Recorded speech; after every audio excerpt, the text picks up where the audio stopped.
Good morning, everyone. Namaste. It is I, Gina Louisa, here once again this morning, just helping to raise the vibration of our collective consciousness. Today is Wednesday, and it is July the 27th, July the 27th of 2016. Yeah. Please excuse, I have the fan on. It's summer, and I have a nice little. It's not dreadfully hot yet, so I still have my hair down, but I'm gonna put it up a little while. But I have the fan on, and I actually like the feel of, I get a little bit like, nature gives us that little bit of sweat behind the back of our neck, and then when the fan blows, it's just like extra cool, where I wouldn't get that chill, that extra coolness when my hair's up, and it doesn't get a chance to get a little sweaty behind my neck with the fan on. But anyway, yes, nature provides, right? If we had no hair, and then the sun beats down on the back of our neck, and burns us, I don't have problems like that. Like, say, the sun can't get to me, right? It's just like, I just wrap myself up in my own hair, and I'm all good, Or if it's like beating down on my head, I'll just take some of it and put it up like this on top, and now, I can't, the sun doesn't beat on my head. I don't have a problem like that. And as the little sweat builds up behind here, and then the breeze blows, and then you just, ooh, so chilly, right?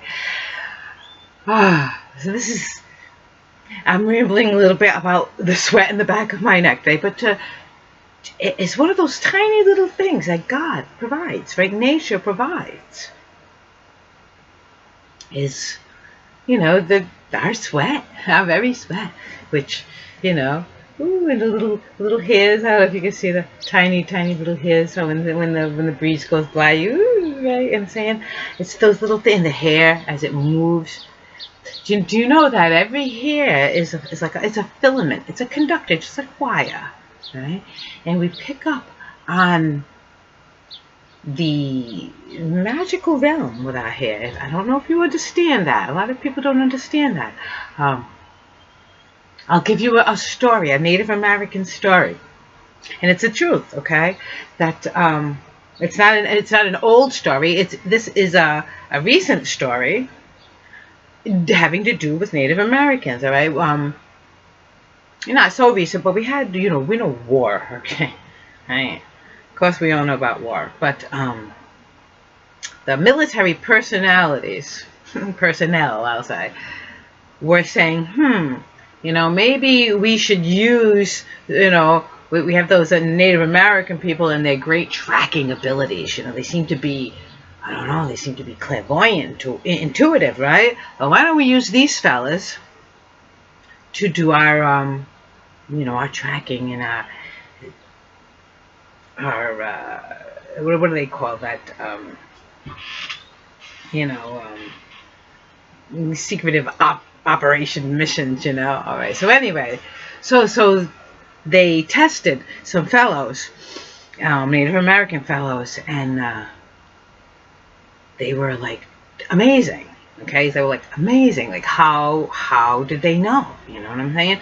They, like would take somebody and put them, go up there and then let the Native Americans track them, and wow, they were amazingly clairvoyant the way they would be able to track these people. So then they were like, all right, they took the best of the best and they stuck them in a uniform and cut off all their hair and said, okay, great, now go do your job, And after they cut off their hair, they cut off all their hair, boom. And now all of a sudden, these men had no idea what was going on. They were less clairvoyant. They were less, they felt like they had been cut off from their sight, from their magic. Okay? Wow. And all of a sudden it's like, now the same guys who were like incredible when it came to discovering what was hidden, couldn't do it at all. And they were like worthless almost, right? You know, and when it comes to what they wanted these men to do. And they didn't realize, and they didn't understand that, you know, our hair is not just a decoration. You know, God didn't just decorate us with hair, okay? This hair is our way of picking up on the energies of the universe. They are our way of translating those energies back to the universe. It's like a symbiotic communication. They are our filaments, our wires. You know, every bit of you, every nerve, every bundle, every muscle, but every bit of you, we are filaments. Okay, we are filaments of communication. Everything that happens in your body, you know, in order for me to pick this cup up and take a drink of coffee, zillions of little electromagnetic impulses had to happen. Okay, there are each, you know, little your nerve endings, you know, and it sends like, okay, as soon as a thought was like, okay, you know, the desire to have a drink of coffee, boom, boom, boom, boom, boom, boom, boom, boom, boom. It sends all kinds of messages. It's so hard to explain, but it's like a chain reaction of electrical impulses that run down the ladder. They all, this one triggers that one, which triggers this one, which triggers this one, like dominoes. Okay, and it took a zillion little domino effects for my brain to say I'm thirsty, and then for my other, you know, parts of me to signal, okay, then let's engage our arm, and then as the end our arm, and then all down the muscle filaments to have the arm extend and come back. It's zillions of these little chain reactions of magnetic electric impulses going back and forth, back and forth, back and forth all the time. Almost impossible for us to comprehend. Almost impossible for us to comprehend. I mean, we are humans. We do have the capacity to comprehend if we let ourselves. But it's all electrical impulses. Okay, so here is your hair. Alright? And people who, like, you know, chop off their hair or do crazy things to it, you know, spray it, dye it, lacquer it, you know. You make it difficult for yourself to hone in to the very natural energies you are trying to hone into.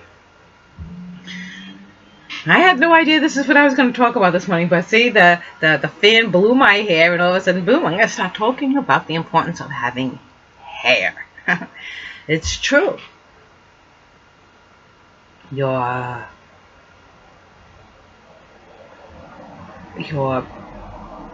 God-given naturalness, your God-given naturalness is what we are talking about today. Okay. God gave us hair. We were born naturally with hair. So we were. Alright? Why do we fight against that? You know what I'm saying? I was given this hair. You know? When I was younger, you know, I grew up in the time of, you know, where our mothers had you know, Beaver Cleaver, what's her name, Mrs. Cleaver hairdos, right? You were supposed to cut your hair off, and you were supposed to use curlers, and then, you know, even dye it and frost it and tease it and oh my God, right? And then wondered why these women ran around like, you know, insecure and a little freaked out and a little not in touch. You know what I'm saying? How can you be in touch with your true, authentic, natural joy if you are, you know, you're going to do unnatural things to yourself? You're going to take this and you're going to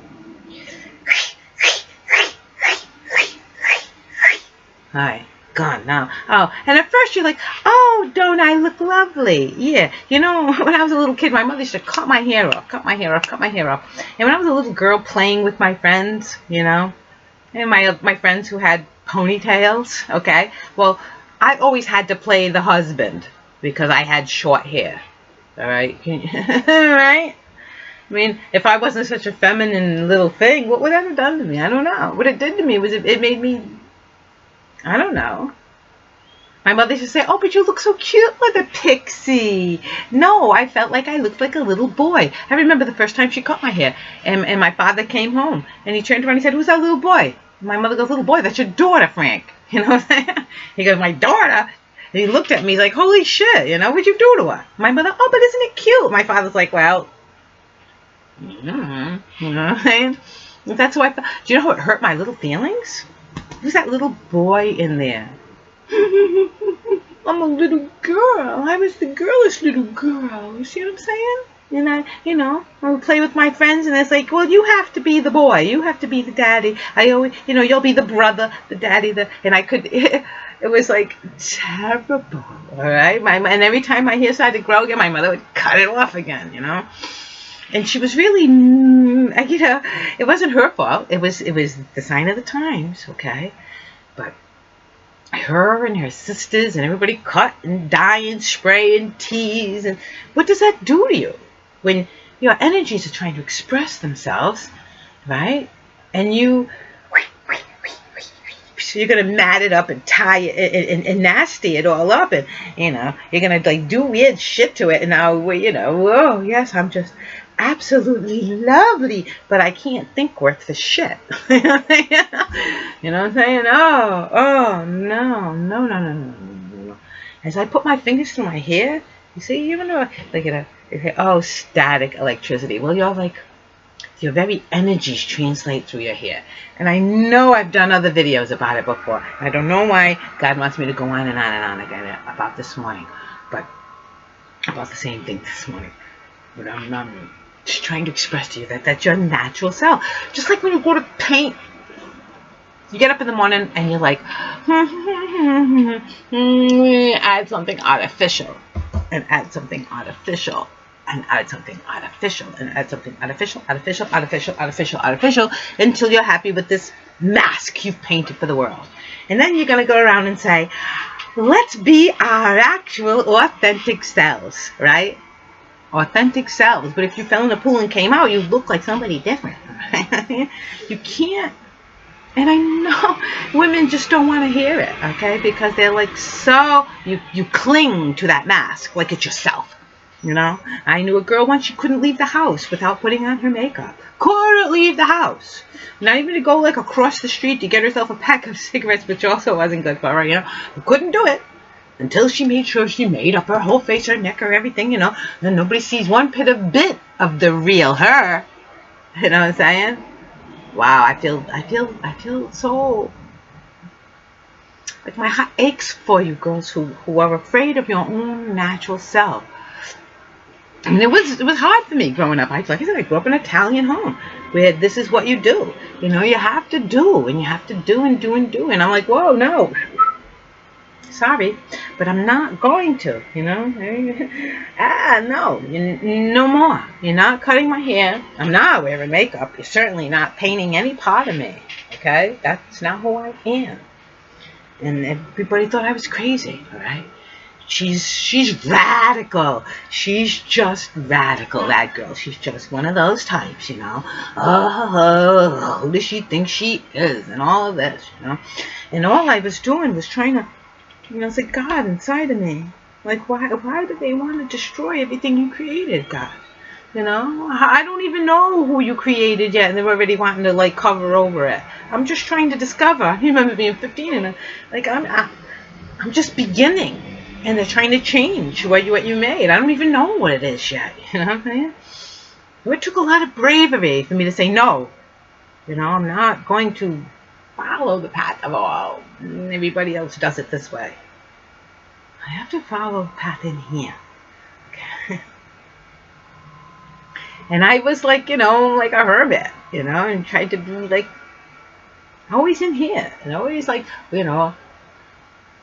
walking in the woods, just be myself. And my father could never understand, where you going, he'd say. And what are you up to? Where you going? And I'm like, I'm going for a walk. I had the dog with me. I'm going for a walk. Who you meeting? Meeting? I'm not meeting anybody. I'm going for a walk with the dog. I'm enjoying the sunshine and the birds and my father couldn't understand. He used to, because people can only see from their perspective, So if somebody doesn't understand you, understand that they can only see you through their own perspective. You know, my father, who just couldn't understand like how you could be going for a walk and not be going somewhere, be going to do something, to meet someone. You don't just walk. Why would you walk? And in his mind, why would you do that? You know what I'm saying? Like if you didn't have a purpose or a destination, okay? And me, I couldn't understand his perspective because I'm like, I couldn't wait to just get away from the house with the dog. Now I'm walking. Now I'm happy. Now it's just me and the clouds and the sunshine and the trees and the birds and the animals, you know. I'm happy. Okay, so there's two different perspectives. You know, we couldn't see each other's perspective. That's all it was, you know, a generation gap. Oh, speaking of generation gaps, so this morning I was compelled, I posted on Facebook, remember that song? Come on, people now, smile on each other, everybody get together, try to love one another right now. One of the lines in that song, excuse me, shows you how they knew back then. You hold the key to love and hate, all in your trembling hands. Okay, and we do. We hold the key to love and to hate. Okay, to acceptance and understanding. When you say, okay, go ahead, have a nice time, enjoy your walk. Okay, or hey, what the hell are you thinking? No. You're meeting somebody. You know, he used to always have dirty things in the back of his mind. You know what I'm saying? He always had that. Oh, you know. It did. And me, it was the furthest thing from my mind. The last thing I wanted to do was meet some guy. You know what I'm saying? I'm studying to be a nun, you know? Yeah. Okay. So you hold the key, okay? In your perspective. Are you in here? Are you reaching for the highest possible experience that life can hold? Alright? Are you always looking for the negative?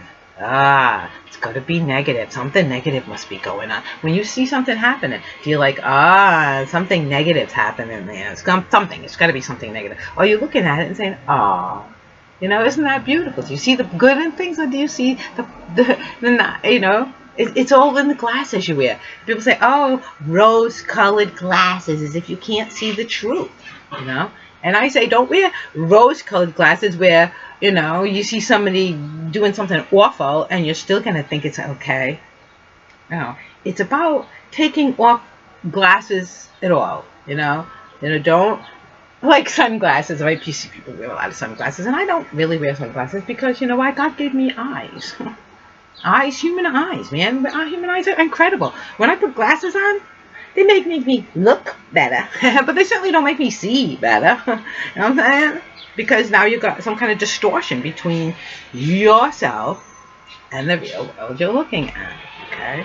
Just like this, if I was to put a mask on, all right? Now I'm going to wear a mask every day, okay? How would you guys like that if Gina Louisa wore a mask, you know? No more hair. I'm going to just, you know, I'll keep it up like this, and I'll put on a wig even. How about that? Some fake stupid wig. I'm sorry. You know what I'm saying? But it's true. And I'll give you only artificialness. And I'll paint my face and even wear contacts, and I'll behave a certain way. No, no one would like that. I wouldn't like that. In fact, I can't do that. I've never done it all my life, and I'm certainly not going to do it now. And this is what I'm asking you to please try to trust. Okay? What magic God gave you naturally. Okay? Trust it. If I had not trusted in my true natural magic, I wouldn't have it now before you, okay? Trust, okay? Even though I've got crooked teeth and a crooked nose, and I'm kind of funny looking, and, you know, fuzzy hair, and I'm just, you know, crooked legs, and I'm a little bow-legged, and, you know, we tend to look at ourselves and say, oh my God, what's wrong? Everything is wrong, okay? But we got to look past that and say, it's not about that, God, okay? It's not about the fact that I, you know, look at my crooked teeth and my funny, big, huge nose, and oh my God, now I'm homely. I always thought I was homely. But it's not about that. It's about looking in and seeing inside here. okay? Maybe it was my coping or defense mechanism too, that I thought I was just such a homely child that maybe I better be good inside, you know. I better be good. If I want, you know, I better be sweet and kind and loving and nice, you know, because I'm just so homely. Maybe that could have been a coping mechanism, but more is, I just think it's just like, I don't know, strong enough to dare to say, God says that I am not just this physical form. My beauty lies within. My beauty lies within. And so that's all that mattered to me.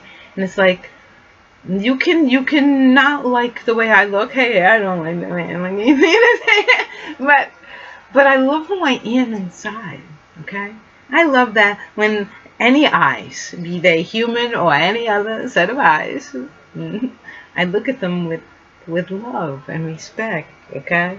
And I love that, and I have that exchange, that beautiful exchange with eyes, okay? When I look at a person, I look at their eyes and their smile, you know what I'm saying? And it makes you beautiful. No matter what is going on with the rest of your body, you're beautiful. It's just shining, and that's what it is. It's like, oh, wow, hey, you know? So as I shine, I become that beauty that I see in others as they shine. And it's beautiful. Now I don't, you know what I'm saying? I just trust in God that He made me exactly what I need to be. And it's not up to me to have a different idea of who I am and what I look like. It's up to me to become the best version of what God created. So I know I've gone on and on and on and on this morning, but I'm just trying to express to you that God made you perfectly, okay? God made you perfectly. See the beauty in yourself. Trust in your natural beauty. I love you all.